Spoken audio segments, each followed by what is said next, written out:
Hello दोस्तों, मैं आज आपके लिए कक्षा 10 सामाजिक विज्ञान प्रश्न पत्र लेके आया हूँ और आप इस वीडियो को पूरा ज़रूर देखें और अपने दोस्तों को शेयर कीजिए। इस प्रश्न पत्र से आपको परीक्षा में कहीं न कहीं ज़रूर प्रश्न देखने को मिलेंगे। यह आपके लिए बहुत उपयोगी साबित होगा। इसका पहला प्रश्न है, राष्ट्रवाद का उदय सर्वप्रथम किस देश से हुआ था?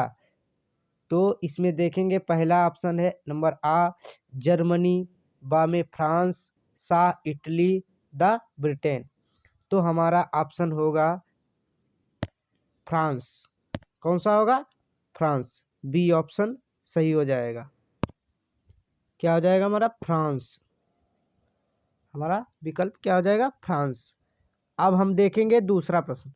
ड्यूक मेटरनिख ने सामाजिक व्यवस्था का सबसे खतरनाक दुश्मन किसको माना? तो हमारे विकल्प हैं, एक है रूसो, एक विक्टर इनेमुएल, दूसरा है कॉल्विन, फिर है चौथा ज्यूसेफी मैथ्सिनी। तो हमारा द नंबर हमारा सही हो जाएगा, ज्यूसेफी मैथ्सिनी, ये वाला ऑप्शन सही हो जाएगा। अब हम देखेंगे तीसरा प्रश्न। सूती कपड़ा मिल की रूपरेखा किसने रखी? तो पहला ऑप्शन है जॉन राइट, दूसरा रिचर्ड आर्कराइट, फिर तीसरा एंड्रू कार्नेगी, चौथा जेम्स वाट। तो हमारा दूसरा वाला ऑप्शन सही हो जाएगा, रिचर्ड आर्कराइट।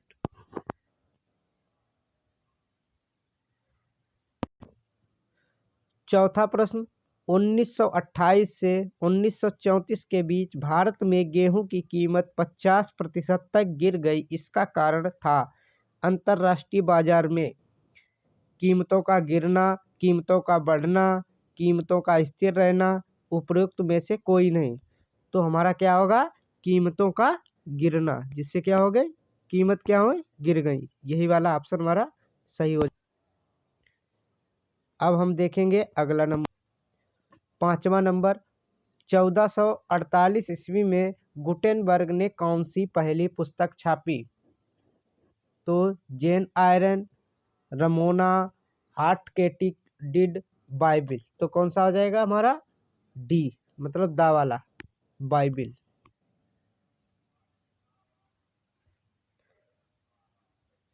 अगला नंबर 6। बेल्जियम ने सामुदायिक सरकार का चुनाव कौन करता है? बेल्जियम में सामुदायिक सरकार का चुनाव कौन करता है? एक भाषा बोलने वाला व्यक्ति। कौन? एक भाषा बोलने वाला व्यक्ति। 7 नंबर। निम्नलिखित में कौन सा लक्षण संघीय सरकार से संबंधित नहीं है?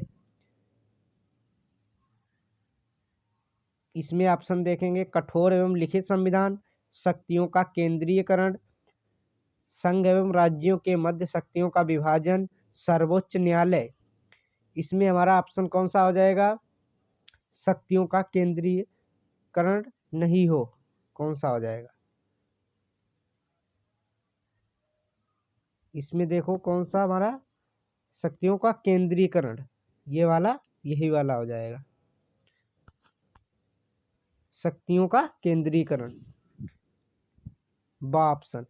8वां देखें, निम्नलिखित में से लैंगिक असमानता को बढ़ावा देने का कारण नहीं है? कौन सा हो जाएगा हमारा? श्रम का लैंगिक विभाजन, जैविक बनावट, समाज का पितृ प्रधान होना, महिलाओं में साक्षरता दर की कमी। तो हमारा हो जाएगा जैविक बनावट। क्या हो जाएगा? जैविक बनावट। बी ऑप्शन सही हो जाएगा, बी ऑप्शन सही हो जाएगा।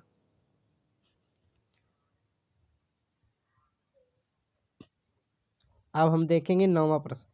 सांप्रदायिकता की समस्या प्रारंभ होती है जब धर्म को ही राष्ट्र का आधार मान लिया जाए, धर्म को राष्ट्र से अलग कर दिया जाए, सभी धर्मों को समान रूप से माना जाए, कुछ ही धर्मों को प्रधानता दी जाए।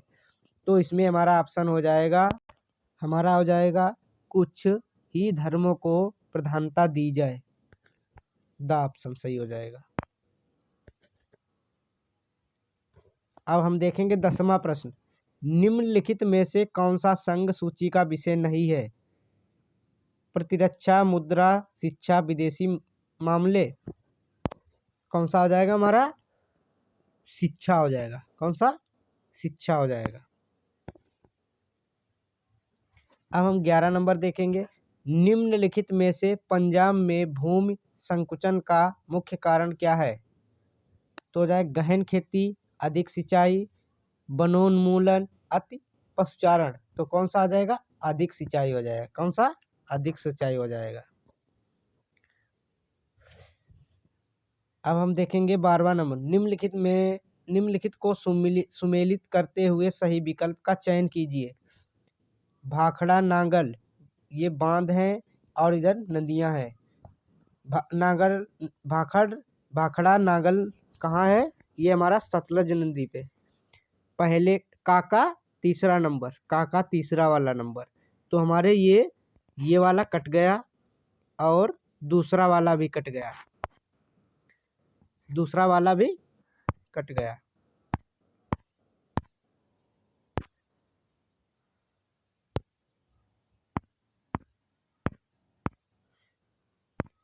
ये भी वाला कट गया और दूसरा नंबर भी कट गया। हमारा पहला वाले में तीसरा मिल रहा है और किस में मिल रहा है? तीसरे वाले में मिल रहा है। तो इसमें देखेंगे अब हीराकुंड बांध कहाँ है? महानदी पे। तो हो जाएगा खाका चौथा। खाका चौथा किस में मिल रहा है?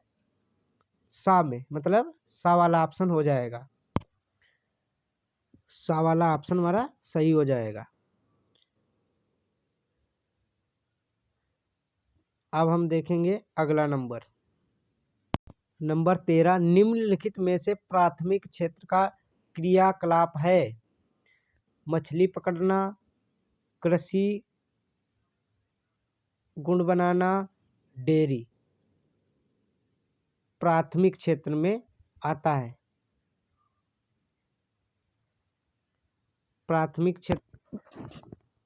क्षेत्र में देखेंगे तो हमारा पहला वाला भी सही है, कृषि भी हमारा सही है, डेयरी भी सही। तो हमारा ये वाला सा वाला ऑप्शन सही हो जाएगा। अगला नंबर देखेंगे 14 नंबर। सार्वजनिक एवं निजी क्षेत्र को किस आधार पर वर्गीकृत किया जाता है? सार्वजनिक क्षेत्र को या निजी क्षेत्र को किस प्रकार वर्गीकृत किया जाता है? क्या होगा? उद्यम एवं स्वामित्व। ये वाला हमारा ऑप्शन सही हो जाएगा। अतः भूक्षरण से क्या तात्पर्य है? भूमि का उपजाऊ होना, भूमि का दलदली होना, भूमि का उपजाऊ होना,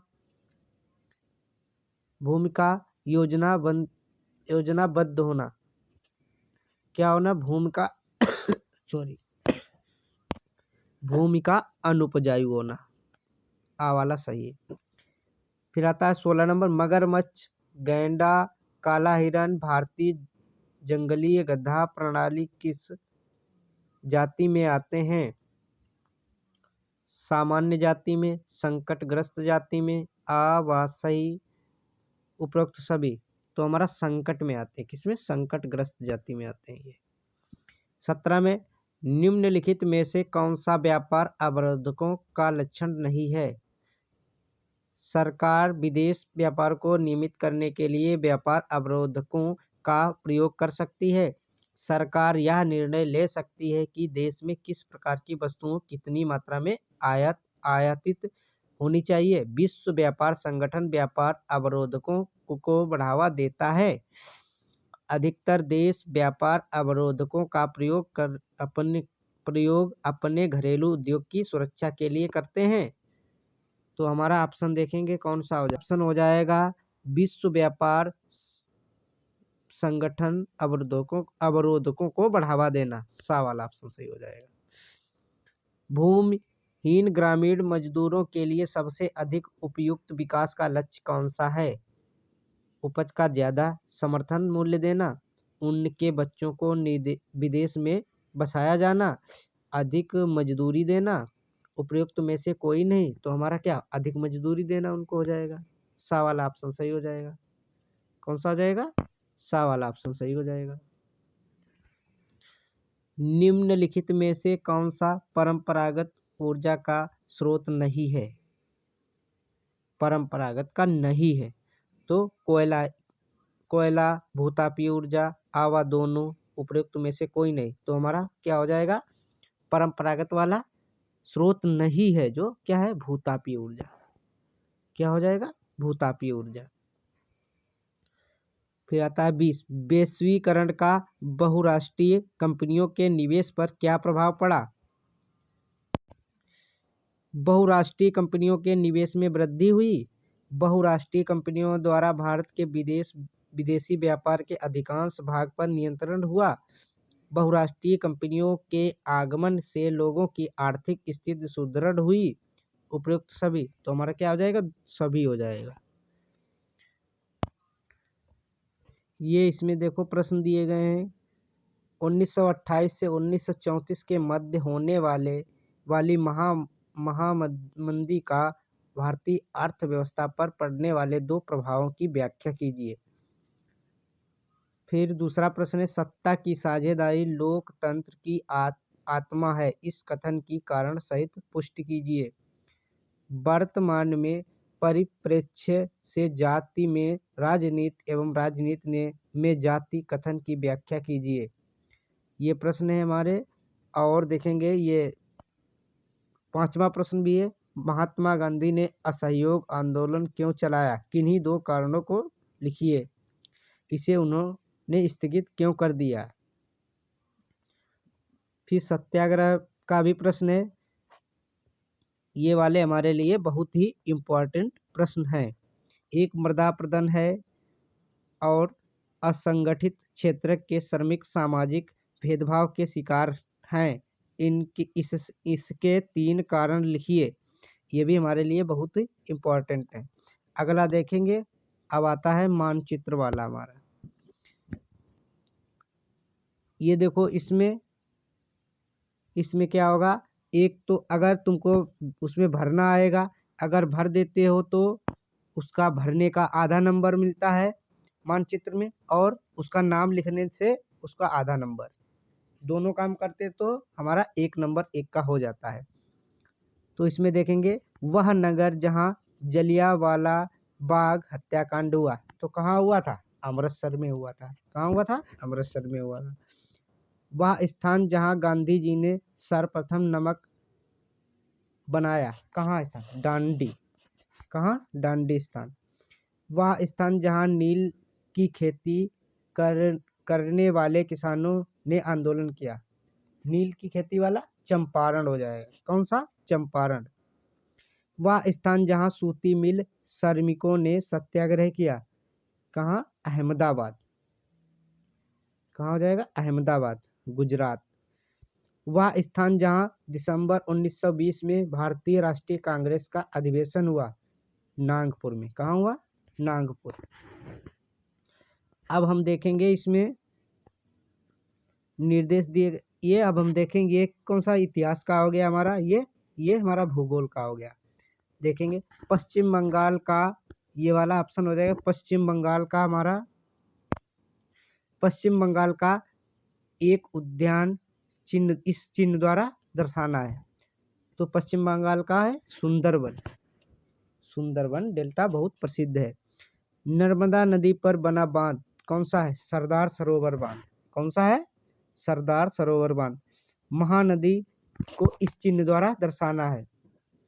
झारखंड का एक कोयला क्षेत्र, झारखंड का एक कोयला क्षेत्र कौन सा? तुर्तीकोरिन, ऐसे करके कई भी क्षेत्र है, तो तुमको एक दर्शाना है, उसको एक दर्शा दो। भारत के पूर्वी तट पर स्थित एक पतन, पूर्वी तट पे कौन सा है? सॉरी, इसमें झारखंड में कौन सा आ जाएगा? झरिया। कौन सा आ जाएगा? झारखंड वाला झरिया। कोयला क्षेत्र कौन सा आ जाएगा? झरिया। और पूर्वी तट कौन सा आ जाएगा?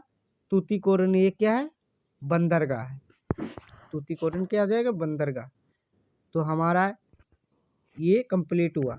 अगर आपको वीडियो अच्छा लगा है तो अपने दोस्तों को शेयर कीजिए और लाइक कीजिए। धन्यवाद।